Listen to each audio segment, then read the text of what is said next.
Tensions in the Taiwan Strait are once again grabbing global headlines. Over the past 2 weeks, China has carried out its largest ever military drills around Taiwan. These included mock blockades, amphibious landing practices, and long-range missile tests, all designed to send a strong message to both Taipei and Washington. Chinese state media described the exercises as a stern warning against what it calls separatist moves in Taiwan and the involvement of foreign powers. In reaction, the United States deployed the USS Ronald Reagan Carrier Strike Group to the area, joined by warships from Japan and the Philippines. This was not just a show of force, it was a direct challenge to Beijing's growing aggression. For the first time in years, both Chinese and American militaries were conducting powerful operations in the same waters, raising fears that a small miscalculation could spiral into a dangerous conflict. Analysts say the Taiwan Strait has become the most dangerous flashpoint in Asia, and possibly the world.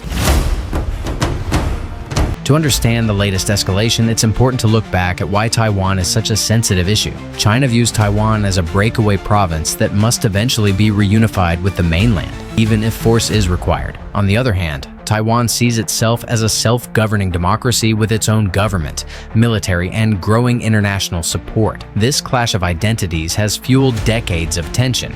In recent years, the situation has become more dangerous. Taiwan has increased security ties with the United States, receiving billions of dollars in advanced weapons like air defense systems and anti-ship missiles. At the same time, the U.S. has pledged to support Taiwan's self-defense, though it maintains a policy of strategic ambiguity, not openly saying if it would defend Taiwan in a war, but strongly hinting that it might. For Beijing, these moves are unacceptable. Chinese President Xi Jinping has repeatedly said reunification with Taiwan cannot be delayed forever. The latest drills, therefore, are not only about showing military strength, but also about sending a political message. China will not tolerate what it sees as moves toward independence. The fact that U.S. warships and allies are now operating so close to Taiwan only adds fuel to the fire. Many analysts say we are now entering the most dangerous phase of cross-strait tensions in decades.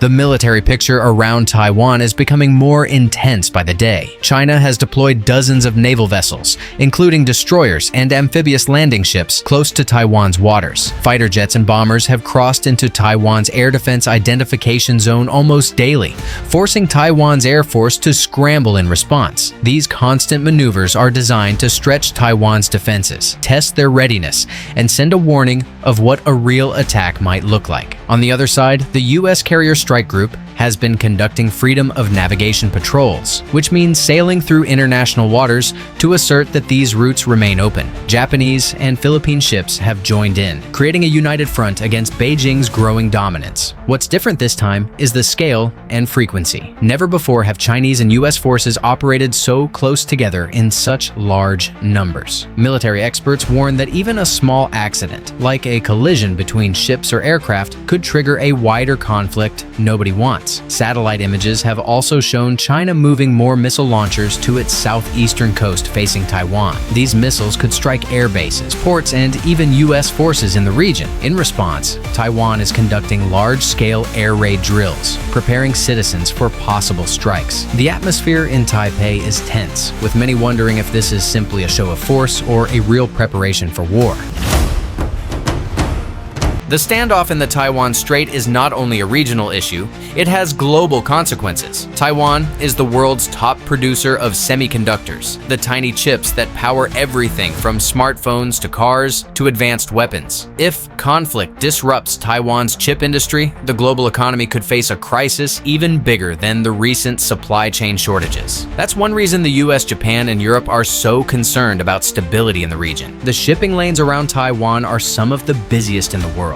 Billions of dollars worth of goods pass through the Taiwan Strait and the South China Sea every day. Any blockade or military clash could choke global trade routes, pushing oil and gas prices up and shaking stock markets worldwide. The Red Sea crisis caused by Houthi attacks has already made shipping vulnerable, and a Taiwan crisis could make things even worse. Politically, reactions are also strong. The US and its allies have condemned China's drills, calling them destabilizing. Beijing, meanwhile, accuses Washington of playing playing with fire. The United Nations has called for restraint, but so far neither side shows signs of backing down. For countries like Australia, India, and South Korea, the situation poses tough choices about whether to support the US more openly or keep their distance to avoid angering China.